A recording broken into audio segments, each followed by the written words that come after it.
Second derivatives and stationary points. अगर हम gradients की बात करें तो ग्रेडियंट पॉजिटिव भी होते हैं और नेगेटिव भी होते हैं। ग्रेडियंट पॉजिटिव कब होता है? मिसाल के तौर पर ये एक लाइन है, अगर हम एक्स को पॉजिटिव डायरेक्शन में उसकी चलें, एक पॉइंट यहाँ पर कंसिडर कर लें और एक दूसरा पॉइंट हम मिसाल के तौर पर यहाँ कंसिडर कर लें, तो एक्स की पॉजिटिव डायरेक्शन में मूव करते हुए जब हम हॉरिजॉन्टल डिस्टेंस कवर कर लेंगे फर्स्ट पॉइंट से सेकंड पॉइंट तक, तो उसके बाद सेकंड पॉइंट तक पहुंचने के लिए हमें राइज मिलेगा। तो ये जो राइज है ये शो कर रहा है कि यहाँ पर जो ग्रेडियंट है वो पॉजिटिव है। एक दूसरा केस यूं भी हो सकता है कि फॉर एग्जांपल हमें एक लाइन हमारे पास है, फॉर एग्जांपल हमने एक पॉइंट कंसिडर किया यहाँ पर, और चूंकि हम एक्स की पॉजिटिव डायरेक्शन में चलना चाह रहे हैं तो मैं अगला पॉइंट कहीं आगे कंसिडर करूंगा। तो हॉरिजॉन्टल डिस्टेंस कवर करने के बाद हम देखते हैं कि सेकंड पॉइंट तक पहुंचने के लिए हमें फॉल करना पड़ेगा। एक्स पॉजिटिव रखा जाए और उसके अगेंस्ट में फॉल हो, तो इसका मतलब होता है कि ग्रेडियंट इस लाइन का नेगेटिव आएगा। यही सिचुएशन जो है ना वो कर्व्स के अंदर भी होती है। मिसाल के तौर पर एक कर्व है, तो आहिस्ता आहिस्ता हम देख रहे हैं कि ये जो कर्व है ये हॉरिजॉन्टल की तरफ जा रहा है, लेकिन जो भी इसकी ट्रेजेक्ट्री है या जो भी ये पाथ फॉलो कर रहा है उसमें अगर हम किसी भी पॉइंट पे ग्रेडियंट फाइंड करेंगे ना तो वो आएगा पॉजिटिव। फिर एक पॉइंट आएगा कि जिसके बाद ये यूं डाउनवर्ड आना शुरू हो जाता है, तो ये जो डाउनवर्ड आ रहा है यहाँ पर इसका ग्रेडियंट नेगेटिव होगा। तो हम एक्स को पॉजिटिव डायरेक्शन में लेकर जा रहे हैं, यानी लेफ्ट टू राइट इंक्रीज कर रहे हैं, और एक्स के लिए जो हमारी मूवमेंट है एक्स एक्सिस या हॉरिजॉन्टल के लिए वो पॉजिटिव है।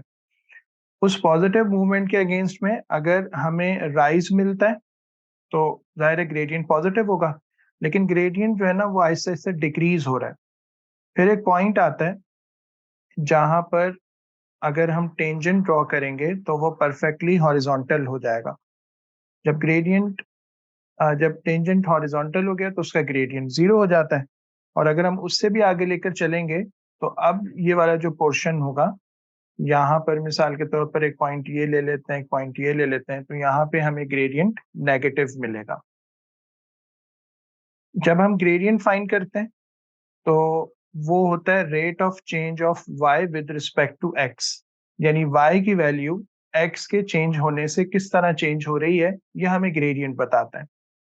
ग्रेडियंट का आंसर पॉजिटिव अगर हमें मिलता है तो इसका मतलब है कि x के इंक्रीज होने से y भी इंक्रीज हो रहा है, और अगर ग्रेडियंट का आंसर हमें नेगेटिव मिल रहा है तो इसका मतलब है कि x के इंक्रीज होने से y डिक्रीज हो रहा है।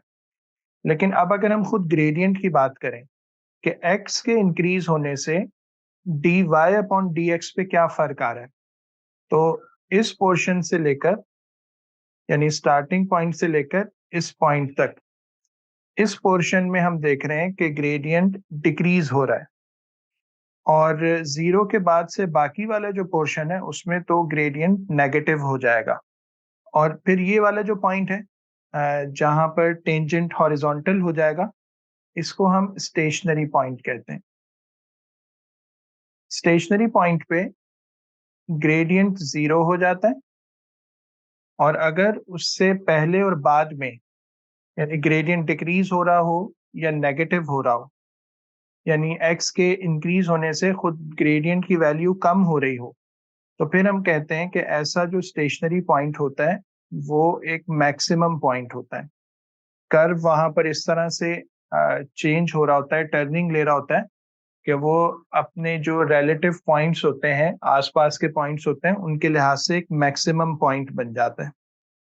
तो इसका कंक्लूजन फिर ये हुआ कि स्टेशनरी पॉइंट उस वक्त आएगा जब आपके पास ग्रेडियंट जीरो हो जाएगा, और अगर rate of change of gradient वो नेगेटिव आता है तो फिर आपका जो पॉइंट है वो मैक्सिमम होगा।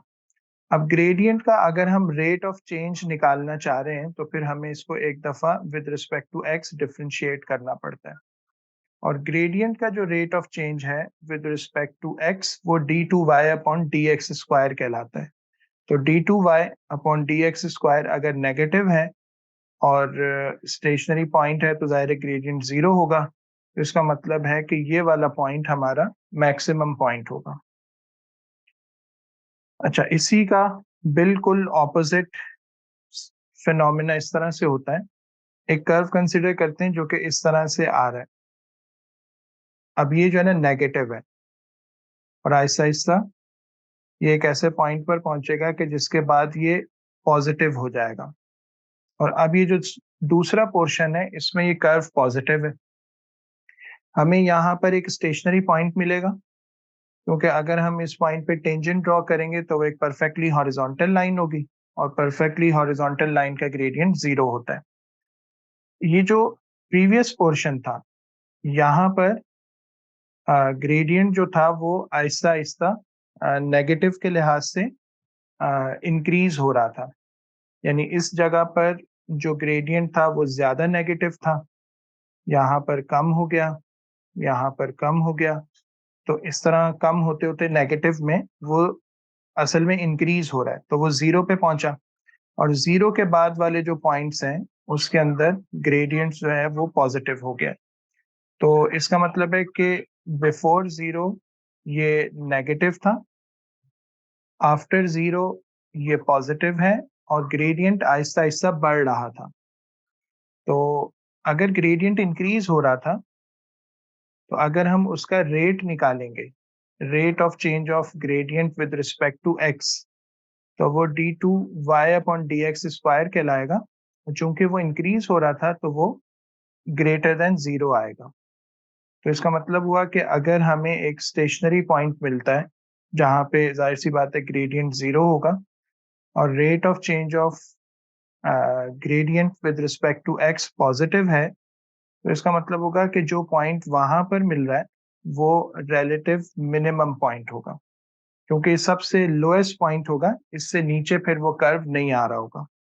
तो ये दो रिजल्ट्स हमें जहन में रखने कि स्टेशनरी पॉइंट के लिए हमेशा ग्रेडियंट 0 आता है, उसके साथ साथ हमें rate of change of gradient को निकालना होता है। अगर वो नेगेटिव हो, डिक्रीज हो रहा हो, तो पॉइंट मैक्सिमम होता है, और अगर वो इंक्रीज हो रहा हो, पॉजिटिव हो, तो पॉइंट मिनिमम होता है। We try to explain complex concepts in simple language and with effective examples. If you liked the video and the way we explain the subject, consider liking this tutorial, commenting on it and subscribing to our channel and press the bell icon, so that you stay updated and get notified when we upload more videos. Thanks for watching.